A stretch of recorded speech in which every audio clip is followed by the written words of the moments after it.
মৃত্যুর চাইতে আপনাকে বেশি মায়া করি। নবীজি বলেন এখন ঈমান পূর্ণ হয়নি। কিছুদিন পরে এসে যখন সাইয়েদনা ওমর ফারুক বললেন, ইয়া রাসূলুল্লাহ, এখন আপনাকে আমার জানের চেয়ে বেশি মায়া হয়, তো এখন তোমার ঈমান পূর্ণ হয়েছে। সুবহানাল্লাহ।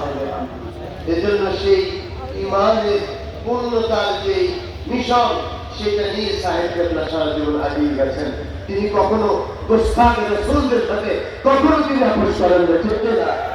আমরাও এই ফুলকির মাসলা, ফুলকুরার শর্ষিনা মাসলা, আমরা কখনো বাতিলের সাথে কখনো গোস্তাখে আমাদের কোনো আপোষ হবে না। কি বলেন?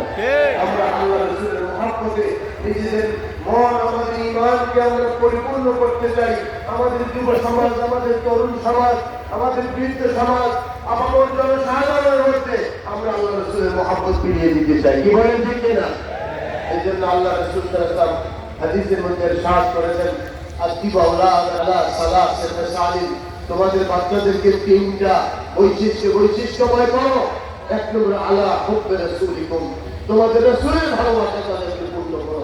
আজকে আঞ্জুমানে তালামিজ ইসলামিয়া, আঞ্জুমানে ইসলাম সারা পৃথিবীতে যেই আন্দোলন করে যাচ্ছেন, সেটা একটাই কথা, আল্লাহ রাসূলের মহব্বত চালিয়ে নাও, ঠিক না? সাহেব কেবলা ফুলকুর রহমতুল্লাহ আলাইহি সেটাই তিনি যত মাহফিল করেছেন, সবটা আল্লাহ রাসূলের মহব্বতের কথা আগে বলেছেন। আল্লাহ রাসূলের মহব্বত ছাড়া মানুষ উন্নতি অর্জন করতে পারে না। মোহাব্বত মানা ওয়াল ফাযিল নেহি লাই জাতি, ये वो हकीकत है जो समझाई नहीं जाती। আল্লাহ নবী এটা বুঝে নিতে হয়, উপলব্ধি করতে হয়।